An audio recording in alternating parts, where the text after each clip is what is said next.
겁나지, 씨. 공유한다고? 하자고, 공유.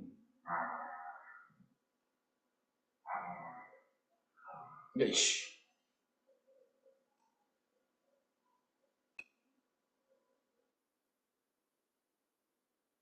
자, 지구학입니다. 외계 행성계와 외계 생명체 탐사에 대한 얘기가 나오는데, 저희 시간에 잠깐 했었어요, 그죠? 우리가 외계 행성이라는 얘기는, 그러니까 항성, 별을 뭐라고 합니까? 스스로 비추려는 별을 항성이라고 얘기하는 거예요. 그지? 그러니까 항성들을 공존하고 있는 행성을 우리가 뭐라고? 외계 행성이다.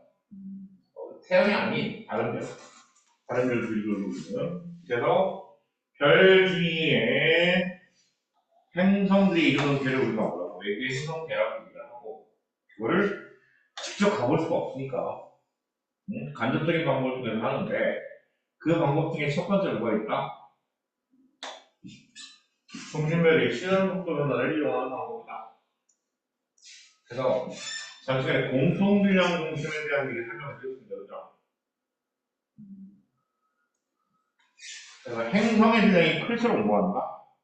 별의 반지름이 커진다. 공통균형 중심으로. 기억나? 내가 그 투원반인가 뭔가를 가는 적이 있어. 투원. 무지하게 무거운 걸 던지면 어떻게 된다? 내가 아는 그림 원에 그게 없으니까. 행성의 분량이 클수록 뭐야? 그 별의 공존 반지름이 커진다는 얘기냐? 공존수가 빠르다는 얘기냐? 맞아. 빠르게 회전하면서 결국에는 적색편이나 청색편이가 뭐야? 동력보다 더 크다는 얘기지. 그래서 발견하기가 쉽다는 얘기야. 이해가 돼? 그래서 외계 행성의 존재를 확인할 수 있다. 그래서 시전 속도가 변화가 되면서 벨트스 무슨 효과? 도플러 효과가 나타난다. 도플러 효과가. 그래서 예를 들면 이런 거죠. 자, 우리가 알고 있는 공통균형 중심에 대해서 하나 한번 찍어놓고 확인을 하면 이 안쪽에 별이 돌고 바깥쪽에 무엇과 행성이 공존한다는 얘기죠. 그러면 우리가 얘네들의 공존 방향을 시계방향이라고 쫙 두면 어떻게 될까요? 이렇게 돌 거야. 같은 방향으로 대신 대칭된다. 자, 그랬을 때 왼쪽에서 오른쪽에서 관측을 하는 지구의 여기가 관측자가 여기 있다. 관측자가 여기 있다라고 한다면, 자, 설명한 게 뭐였냐면, 와, 얘가 공존 속도가 이렇게 접선 속도로 나타날 거야. 접선 속도로. 그래서 지구에서 보기에는 이때가 뭐한다? 후퇴하는 것으로 보일 거야. 그죠? 그리고 얘가 뭐한다? 접근하는 접근 속도로 보이겠지. 그래서 지금 1번과 2번, 여기 얘를 1번이라고 하고, 얘를 2번이라고 하고, 얘를 3번이라고 하고, 얘를 4번이라고 한다면 1번에서는 접근하거나 후퇴하는 게 보이지 않을 거예요. 맞아. 근데 1번에서 2번으로 가면 어떻게 될까요? 후퇴 속도가 점점 증가할 거야. 맞아. 그러다가 2번에서 3번으로 갈수록 후퇴 속도가 점점 어떻게 된다? 이렇게겠지. 맞아. 그러다 여기다가 3번에서 4번까지 접근 속도가 증가하다가 4번에서 5번까지 1번까지 다시 모았다. 접근 속도가 감소할 거라는 거지. 그러면 실제 두 개로 나눈 거야. 자, 1번에서 3번까지는 무슨 편이가 나타난다? 적색 편이가 나타날 거야. 그지? 그러니 3번에서부터 다시 1번까지 오는 과정에서 별에 대한 얘기야. 이럴 때 무슨 편이가? 청색 편이가 나타날 거라고. 맞아? 네. 그런데 문제는 그러면 그때 적색 편이량이 최대가 되는 점은 어디야? 가장 빠른 게 2번. 2번. 그 다음이 청색 편이량이 가장 최대가 되는 점은 어디? 그지? 자, 전체적으로 이렇게 나타날 테고, 그리고 적색 편이량이 최대가 되는 편이량이 최대가 되는 곳은 어디가? 2번. 그리고 청색편의 양이 최대가 되는 곳은 어디다? 4번. 그지? 자, 그런데 문제는 그거지. 파장이 길어진 이유입니다. 관측되는 파장이 길어지는 구간.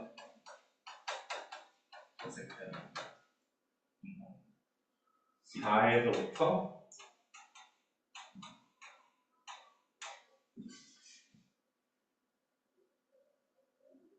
청색 표정이 4에서 최대거든. 그럼 가장 짧은 파장이라는 거야. 그러다가 점점 뭐야 파장이 길어지는 거지.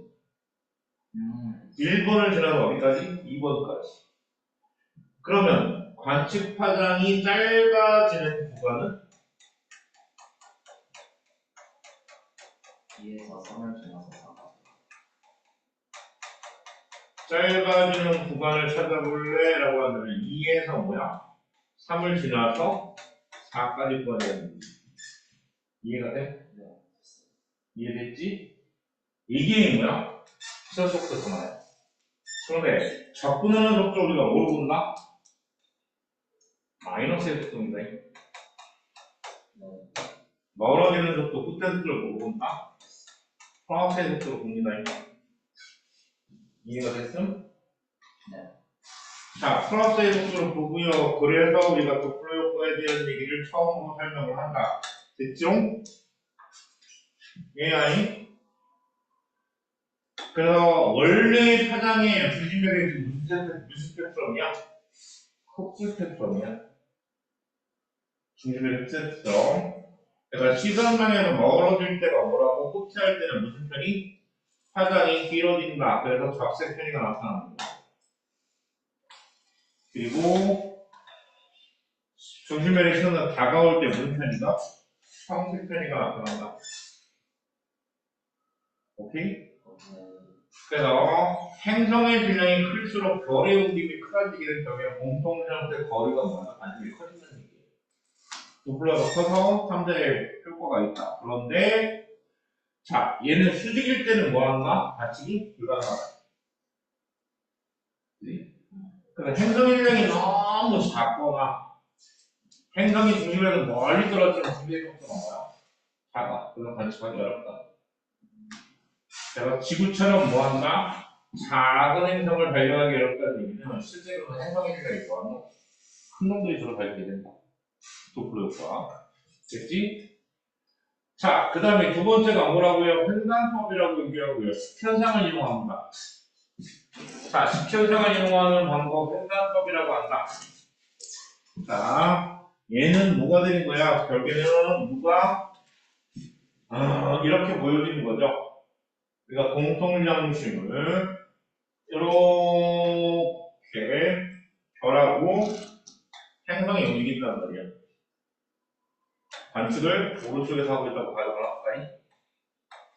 오른쪽에서 관측을 하고 있다. 그러면 자, 별의 위치를 제가 보라색으로 표현할 거예요. 물론 시계 방향으로 공전한다는 가정에서 아까 얘기한 대 1번 아까랑 헷갈리나? 1번을 이쪽으로 두자. 아까랑 똑같이. 여기가 1번, 얘가 2번, 얘가 3번, 얘가 4번. 그럼 행성의 위치를 보면 어떻게 됩니까? 라고 하면 겨울이 1번에 있을 때 행성 어디에? 1 다시에 있어요? 그럼 2번에 있을 때 2 다시 있겠죠? 3번에 있을 때 3 다시 오겠네? 4번에 있을 때 4 다시 있어요? 그래서 뭐다? 강강도를 대칭점이다. 이해돼? 그러면 문제는 별이 자 2번에서 3번으로 가는 동안에 행성이 어떻게 될까? 행성이 2-에서 3- 오면서 뭐가 될까? 가요. 그럼 우리가 뭐라고? 식현상이라고 얘기한다. 무슨 얘기냐면 자 우리가 보여주는 별의 밝기가 원래 이렇게 있어. 그런데 요 앞을 지나가는 요 상태에서 누가 행성이 이 앞을 가기 시작해서 가운데를 지른다고 가정해서 얘기를 하는 거야. 요렇게 지나간다고 가정합시다. 얘보다 훨씬 더 뭐 해야 돼? 실제로는 작아. 자, 그럴 경우에 우리가 관측자가 입장에서 봤을 때 얘의 밝기 변화가 어떻게 보일까요? 라고 한다면 여기서부터 이제 가기 시작한 뭐랄까? 어두워지다가, 그지? 얘가 완벽히 들어가는 순간부터는 그 밝기가 일정하다가 얘가 빠져나올 때 다시 밝기가 밝아졌다가 그리고 얘가 완전히 빠져나온 밝기가 뭐한다? 일정에 나타나는 상태입니다. 그래서 얘가 공존하는 가는 시간을 지금 계산하는 거죠. 여기 시간을 t1, 얘를 t2, 얘를 t3, 얘를 t4라고 한다면 첫 번째. 자, 얘 공존 속도를 우리가 측정할 수 있다고 가정한다면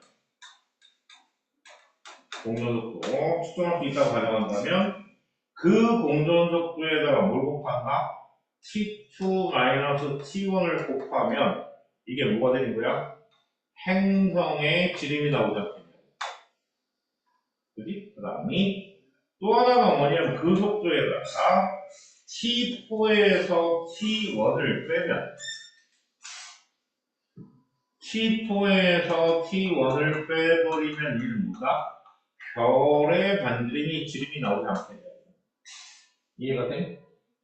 그랬을 때 또 하나 얘네들에 의해서 이 시간 간격을 통해서 반지름의 비 혹은 지름의 비를 확인할 수 있는 거 하나.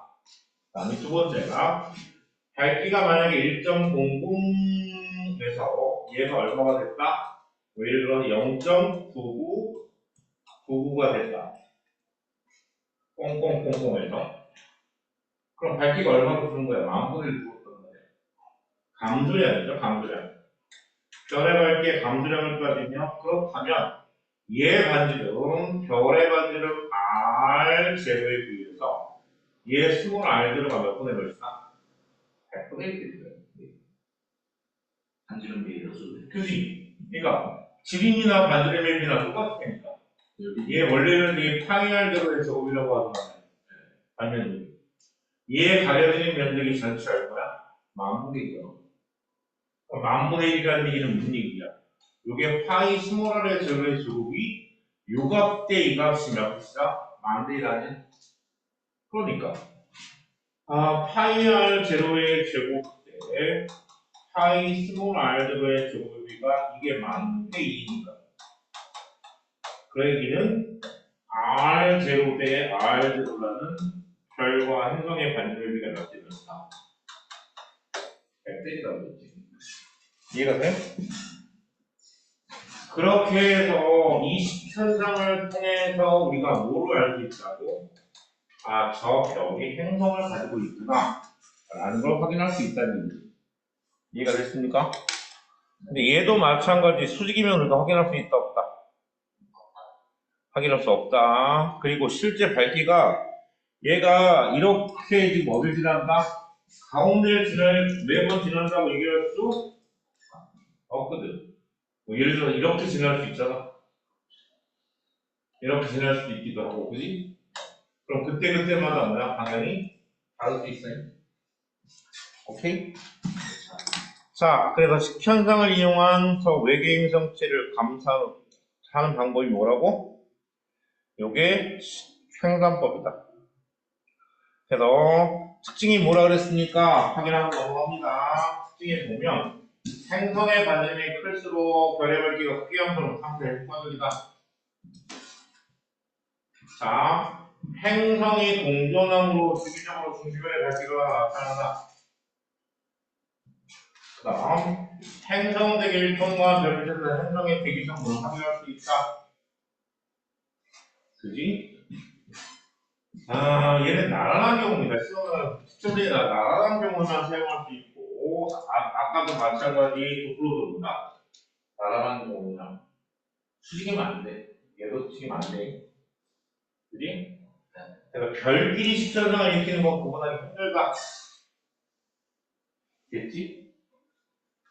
자, 그 다음이 세 번째 방법입니다. 미세 균형 렌즈 현상을 이용하는 방법인데, 이게 이제 무식이냐? 무식이냐? 그래서 이제 아인슈타인의 3대특이죠.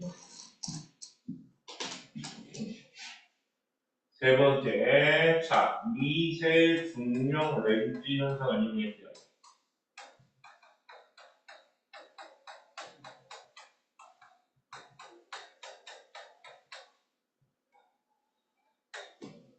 자, 이 얘기는 우리가 일반 상대성 이론입니다. 아인슈타인의 일반 상대성 이론에서 뭐라는 얘기가 나오냐면 이런 얘기가 나와요.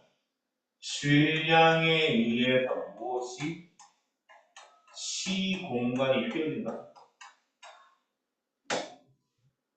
그러니까 무거운 질량을 가진 천체가 있다면 그것에 의해서 시공간이 왜곡이 된다. 뭔 얘기인지 알아? 배웠어? 그러니까 얘를 관측한 게 뭐냐면 실제로 태양이 있잖아. 태양이 있는데 초신성이 지구에서 봤을 때는 어떻게 보이냐면 지구에서 봤을 때 이 옆에 있는 별인 것처럼 보여줬어. 근데 실제 얘를 관측했더니 얘가 어디에 있어? 어디? 뒤쪽에 태양의 뒤에 있었어. 그러니까 태양의 뒤에 있는데 결국에는 무슨 얘기냐면 이 거대한 태양의 질량에 의해서 시공간이 휘어지고 그 휘어진 시공간을 따라서 얘 빛이 휘어진 거야. 그래서 지구에서 보기에는 옆에 있는 별처럼 보여집니다. 그래서 지구에서 보았을 때 이 별이 몇 개를 보이냐면 회의사 5개의 회의사가 보입니다. 원래 은하야. 근데 너무 먼 은하여서 별처럼 보여요. 근데 그게 5개로 보였어. 그래서 아인슈타인의 뭐라고 십자가로 보여요. 그래서 질량에 의해서 시공간이 휘어지고 빛은 그 휘어진 시공간을 따라서 뭐한다? 그죠? 이해가 돼? 그래서 자, 얘에 의하면 아인슈타인의 상대성 이론에 의하면 뭐라고 이해가 되는 거냐면 이렇게 돼 있는 겁니다. 자, 지금 A라는 별이 있어요. 얘가 지금 누구냐면 배경별이에요. 배경별. 자, 여기서 지금 지구에서 관측을 하는 거야. 그런데 중간에 별 B가 끼어드는 거야. 지나간다. 그러면 얘 별 B가 지나가는 동안에 A의 밝기가 요 별에 의해서 어떻게 나타내냐? 이렇게 나타나. 별 A의 밝기가 밝았다가 어두워진 거야. 그러니까 일직선이 되면 다른 곳으로 가야 될 별빛들이 나한테 뭐야? 휘어져 들어오는 거야. 그러니까 렌즈 역할을 한다고. 그래서 A의 배경별의 밝기가 되게 밝아졌다가 어두워지고 있어요. 일직선일 때가 가장 큰 거예요. 그치? 일직선일 때가 가장 밝겠지. 응? 그런데 문제는 뭐냐면 얘가 행성을 갖고 있다면 오른쪽 행성을 갖고 있다면 그 행성에 의해서 문제가 생겨. 그 행성에 의해서 왜곡된 렌즈 현상에 의해서 밝기가 순간적으로 커진다는 얘기예요.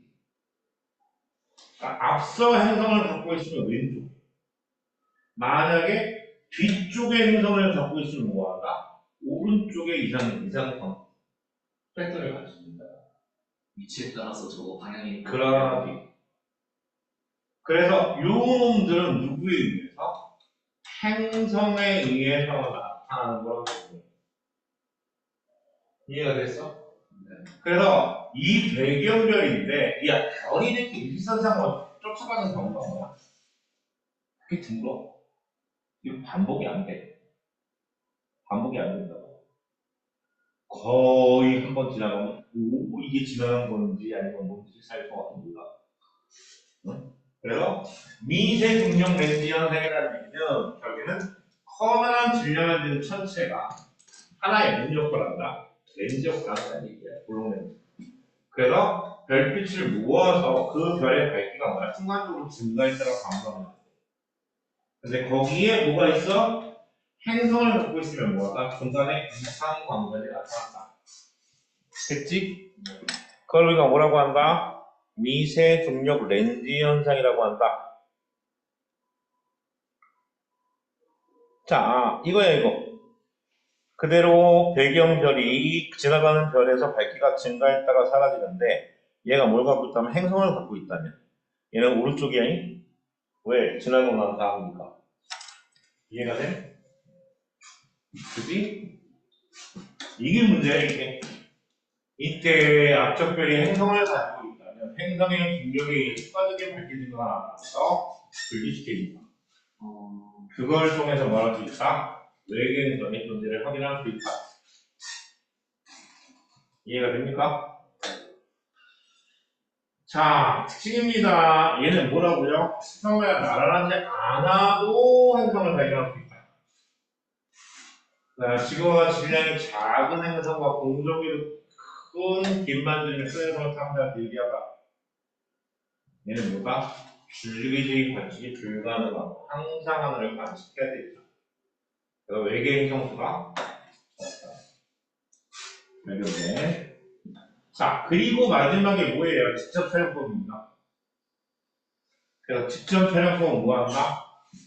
중심별을 가려야 돼요. 왜? 별이 너무 밝아. 그리고 사진으로 행성의 존재를 확인할 수 있고요.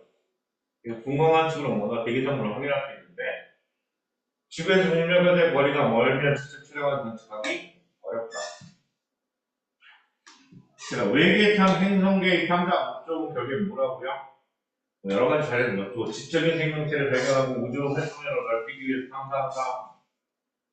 여기는 지구가 크기가 작고 잘 안정으로 된 행성을 발견하기 위해서 뭐한다? 한다. 그거 이게 뭐야? 케플러 우주망원경하고 외계 능력의 특징에 대한 얘기를 뭐야?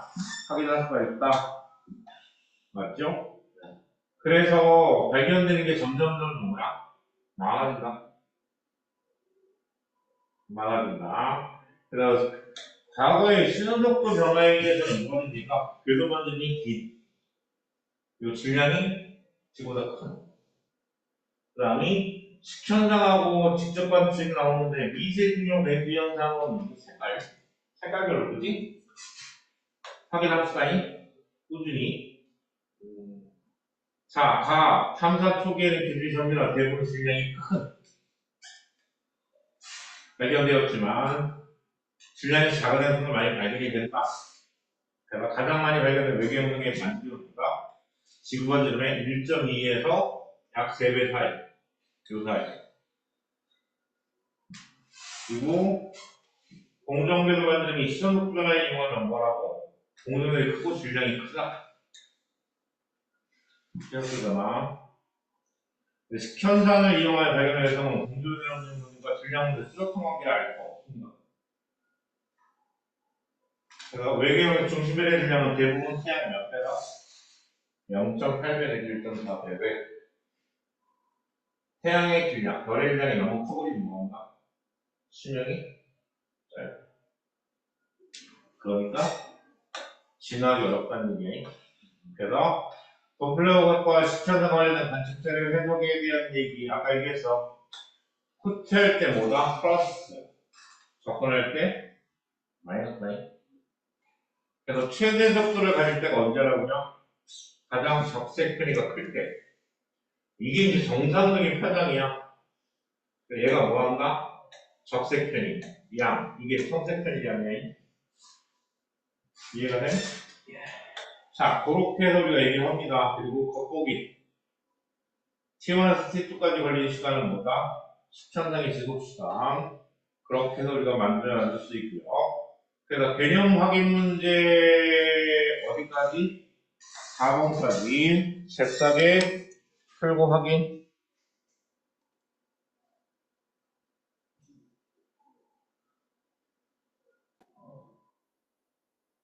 문제가 풀렸습니다. 자, 외계 생명 탐사.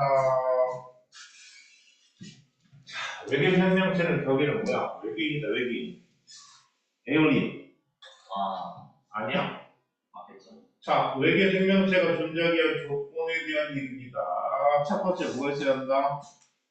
액체 상태에 물이 있어야 한다. 맞아. 액체 상태에 물이라는 얘기는 뭐 때문에 지금 이렇게 얘기를 했냐면 지구의 생명체의 탄생이 어디서 나타나기 시작했다. 그리고 우리 몸에 몇 퍼센트? 대략 70. 대략 70%가 물이야. 그러니까 생명체와 물은 뭐한가? 떼려야 될수 없다. 라고 생각을 한 거야.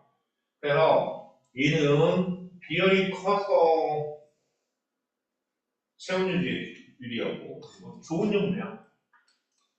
되게 좋은 용매. 그래서 생명체상 집이랑 환경을 재준다. 그래서 생명 가능 지대라고 하는 것에 대한 얘기를 뭐라고 얘기합니다. 물이 액체 상태로 존재할 수 있는 거리의 영역이 넘나고 생명 가능 지대라고 얘기를 하다. 그래서 중심물이 강도하고 생명 가능 지대에 대한 얘기는요. 중심물의 강도가 크다는 얘기는 무슨 얘기야? 표면보다 높다는 얘기야. 질량이 크면. 그래서 질량이 클수록 뭐한다? 생명 가능지들은 중심별에서 뭐라고? 멀어지고 생명 가능지의 폭이 넓어진다는 얘기야. 오케이? 그리고 주결성일 때 그래. 주결성일 때. 그런데 적색거성으로 진화는 어떻게 됩니까? 강도가 커진다. 그래서 주결성보다 멀어지고 뭐가 될 거다? 생명의 폭도 넓어질 거다. 그래서 별과 성 사이의 거리 얘기했지. 너무 가까우면 뭐한다? 도망간다. 빛으로. 너무 멀면 뭔가? 얼음 상태일 거다. 그죠? 그래서 현재 궤도 변진이 어디에요? 태양 정도, 태양의 별의 질량이 1 정도가 되는 여기라고. 그래서 얘를 생명강지대라고 해서 뭐 한다고? 가면 갈수록 뭐하냐? 멀어지고 폭이 넓어진다. 이해가 돼? 현재는 금성과 화성 사이가 어떤 상태다? 액체 상태의 미존재가 공간이다. 이게 지구단위? 겠죠? 자, 외계 생명체가 존재하기 형성의 조건들입니다. 첫 번째, 당연히 뭐야? 생명 상태에 위치해야 된다. 뭐가 존재해야 된다? 액체 상태에 물이 존재해. 그지? 그래서 적당한 중심별의 질량이 있어야 합니다. 이게 문제는 중심별의 질량이 매우 큰 경우에는 뭐한다? 수명이 짧다. 그래서 뭐에 생명체가 탄생하고 진화할 수 있는 부족해. 그러니까 생명체가 존재하는 확률이 되게 낮다. 그런데 또 하나, 질량이 너무 작아도 문제가 생깁니다. 질량이 너무 작아버리면 뭐한다? 행성의 자전주기와 공전주기가 같아진다. 이거 우리가 뭐라고 한다?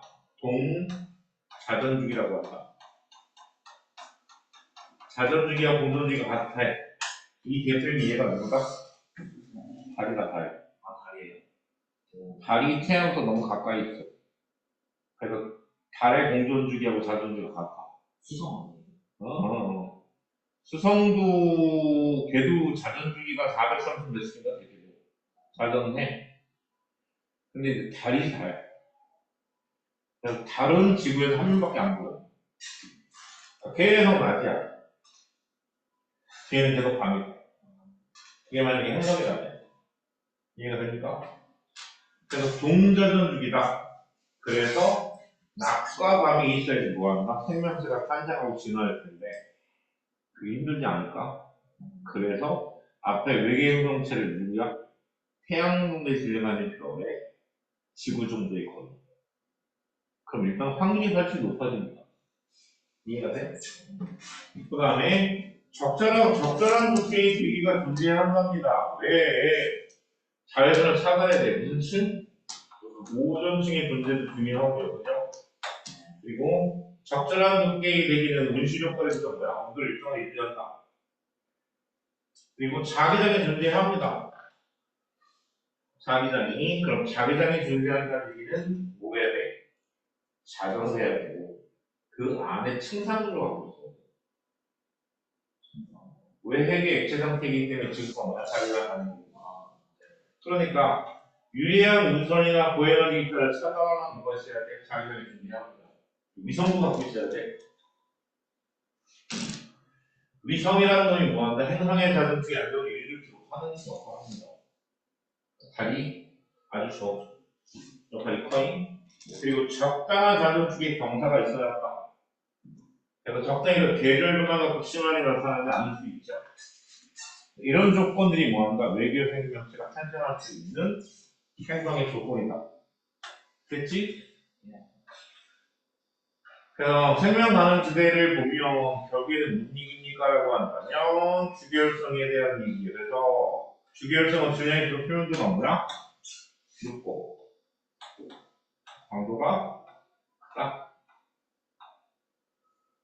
별의 영역을 볼수록 생명을 내는 별에서 멀다.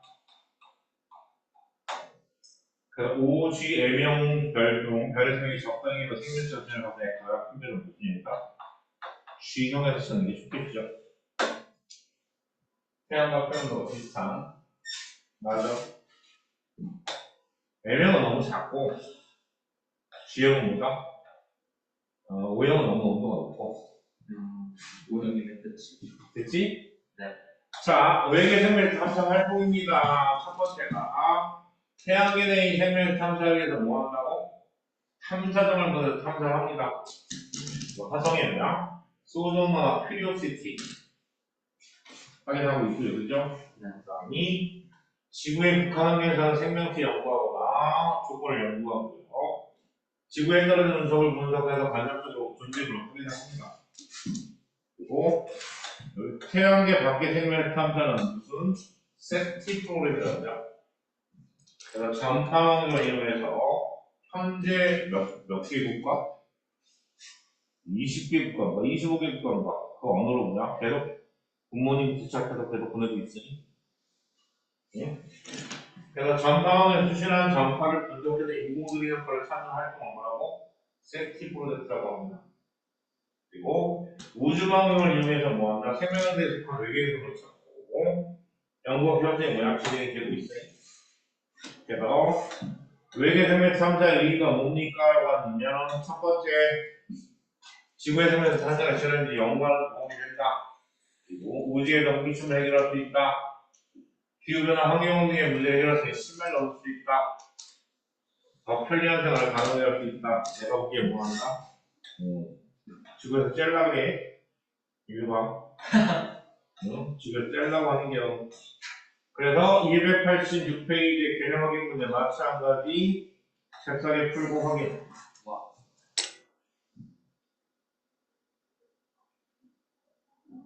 여긴 어렵지 않으니까.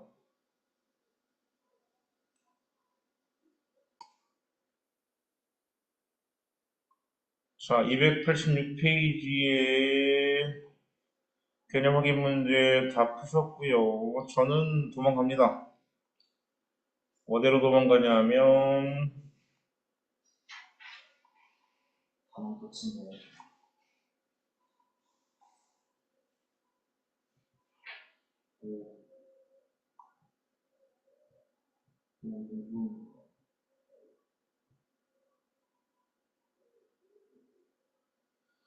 여기 외부나와 우주팽창에서 외부나에 대한 얘기 자 시작하려고 합니다.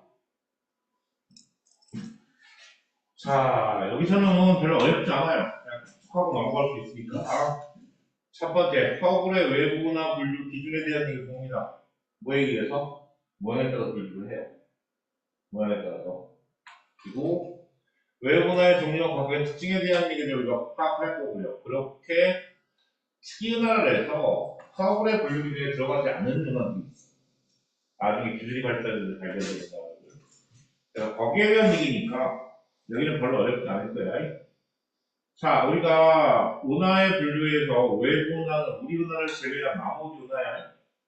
맞아. 그래서 하울의 외부 은하 발견은 뭘 발견했습니까? 안드로메다 성운이야. 셰페이드 변광성.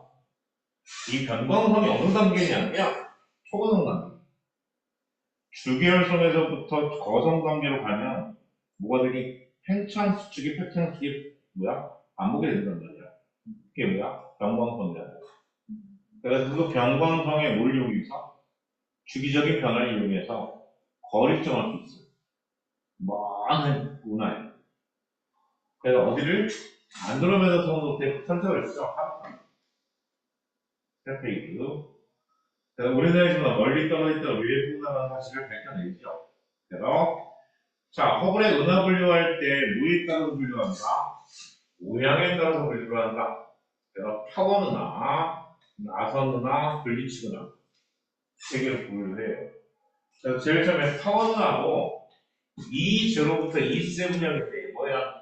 타원이 9에서부터 찌그러진 정도. 그러니까 E0가 가장 뭐에 가깝다? 9에 가깝고 E7이 가장 뭐야? 찌그러진 거야. 이해돼? E7이 가장 찌그러졌어. 근데 이제 문제는 자, 타원 은하에 대한 얘기입니다. 이 타원 은하는 타원은 나선팔이 없는 은하다. 나선팔이 없어요. 그죠? 그래서 평평한 정도, 납작한 정도에 따라서 2제로부터 2세븐. 그리고 얘는 대부분의 질량이 작고 나이가 많아. 대체로 문제이다. 붉은색 느낌이다. 그리고 얘네들은 첨가 물질이 매우 적어 새로운 물질이 탄생하지 않아. 이제 마지막 단계 은하라고 얘기를 해요. 물론 다른 은하들이 타원으로 변하는 거 아니에요. 현재 단계에서 타원 은하가 그런 모양을 갖고 있다는 얘기죠. 다음. 자, 나선 은하라고 한다. 나선 은하는 우리가 뭐예요? 가운데 중심이 구형이냐, 아니면 막대냐에 따라서 정상 나선 은하 무슨 은하? 막대 나선 은하로 구성합니다. 그래서 그 나선팔이 풀려있는 정도에서 A, B, C로 나뉘어. 그래서 SA, SB, SC는 SC로 갈수록 뭐야? 나선팔이 점점 더 풀려있는 상태. SBA, SBB, SBC 마찬가지야. A, B, C로 가면 갈수록 뭐한다? 나선팔이 풀려있는 상태로 나타난다. 그래서 막대 나선은하야 정상 나선은하를 우리가 구분하죠. 그래서 은하를 가로지는 막대망의 구조 유무에 따라서 정상 나선은 막대망이 없어. 그 형태. 그래서 정상 나선은 은하 핵에서 나선까지 직접 뻗어오는 안드로메다 은하는 뭔가 정상 나선 은하고요. 우리 은하가 뭐야? 막대 나선 은하다. 그래서 우리 은하를 보면은 약 몇만 년이죠?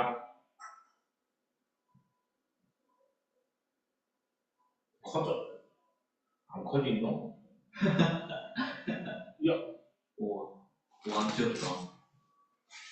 자, 우리 은하입니다. 은하에서 구상성단이 어디 있어요? 라고 하다 얘는 늙은 별들인데 별이 수십만 개에서 수백만 개가 모여있는 거예요. 오케이? 그 다음에 3개 성단은 뭐 한다? 3개 성단은 젊은 별들. 그러니까 수백에서 수천 개의 별 모여있는 별의 단체. 근데 구상성단은 주로 어디에? 은하 핵과 이 바깥에 있는 중앙 상대로 해서 여기 우리가 뭐라고 한다? 헤일러라고 하죠. 구형의 공간. 거기 헤일러라고 하는데 거기에 주로 뭐가? 구성성들이 존재하고요. 오케이? 그럼 산계 성단 어디에? 나선팔에 들어 위치해. 그래서 우리 은하 같은 경우에는 무슨 은하가 막대은하면 그래서 은하 핵으로부터 이 끝까지의 거리가 약 5만 광년 정도 됩니다. 5만 광년. 그리고 핵에서부터 태양계까지의 거리는 얼마 정도 되냐면 약 3만 광년 정도 돼요. 그러니까 실제로는 우리가 은하수라고 하는 은하를 뚫고 가는데 얼마 걸려? 빛의 속도로 8만 년이 걸린다는 얘기예요. 반대로 치면 몇 년? 2만 년이 넘어갈 수 있다는 얘기예요. 이해가 됩니까? 그렇게 우리가 얘기할 수 있겠다. 그래서 우리 나선하고요. 그래서 나선팔이 감긴 정도에 따라서 은하에게 상당히 큽니다. 그래서 A가 뭐예요? 은하에게 커요. BC도 가능할수 어떻게 돼? 은하비율이 작아지고 나선팔이 느슨하게 감겨 있는 것에 의해서 나타나고, 됐지? 그 다음에 마지막에 뭐예요? 불규칙은하냐? 불규칙은하는 뭐게? 말 그대로 구체인 구조가 없는 은하다. 그래서 얘는 주로 무슨 별, 현관물질을 말하는 별들이 많이 포함되어 있어서 뭐예요? 새로운 별들이 탄생이 많이 일어나는 은하를 뭐라고? 불규칙은하라고 한다. 됐지? 그래서 모양에 따라서 구분합니다.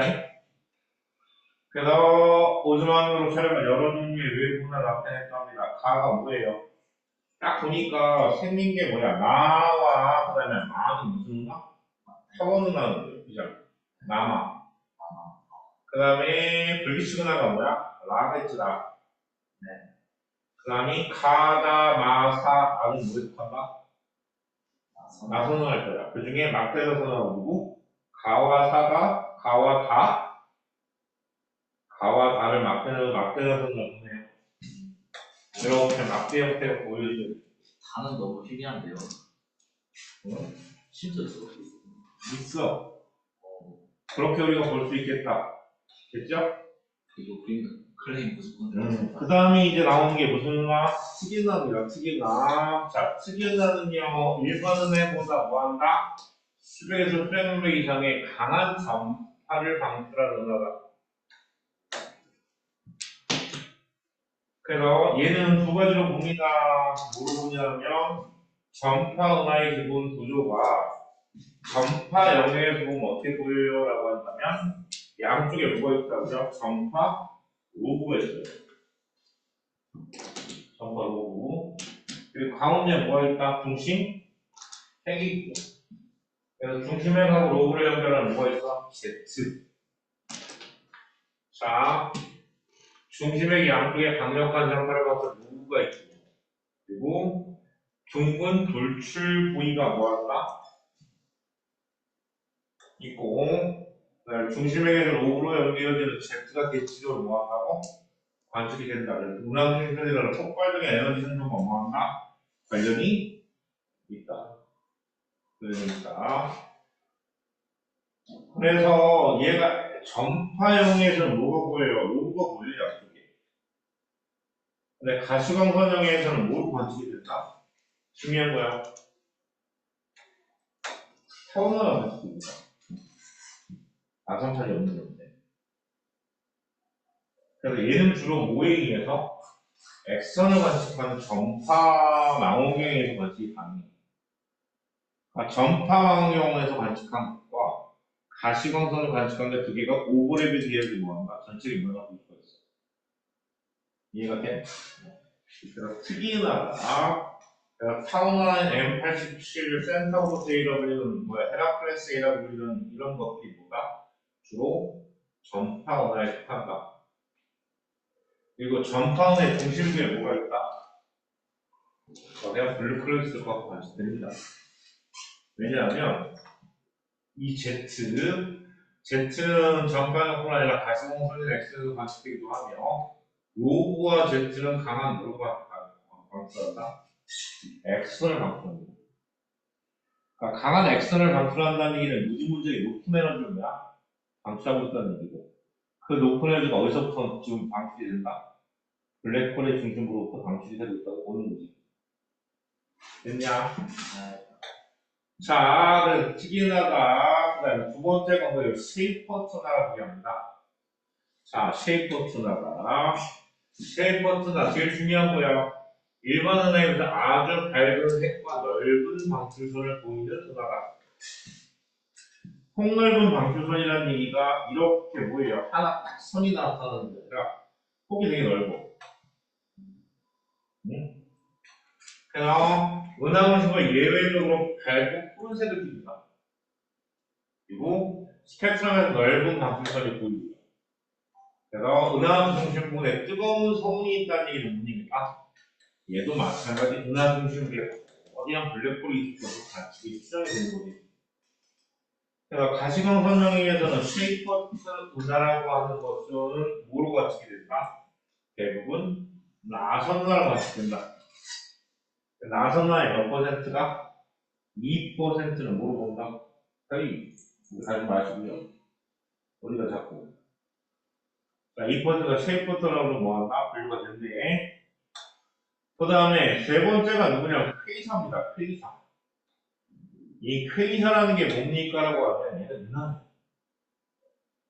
은하인데 퀘이사 너무 먼 은하야.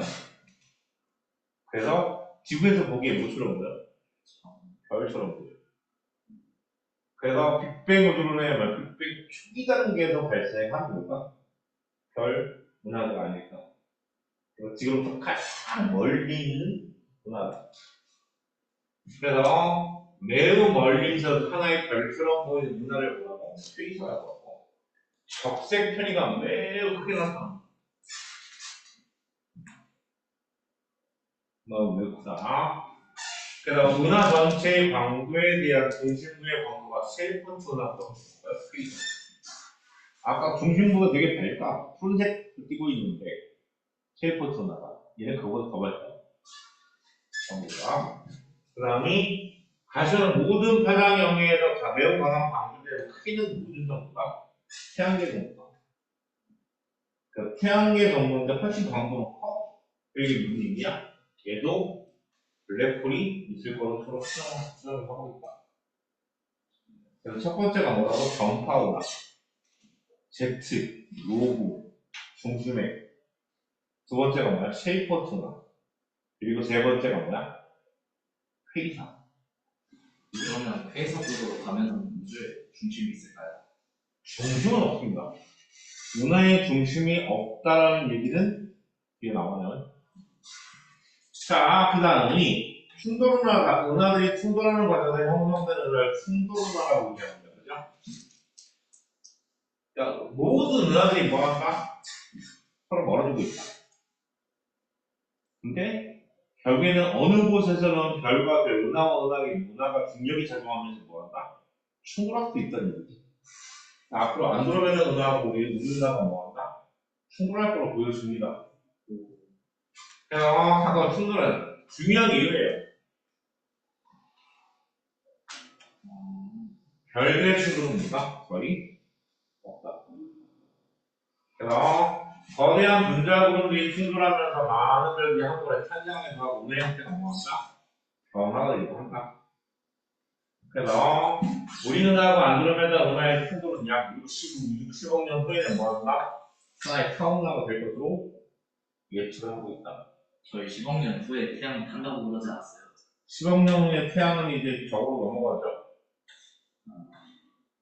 이것도 마찬가지 개념 확인 문제입니다.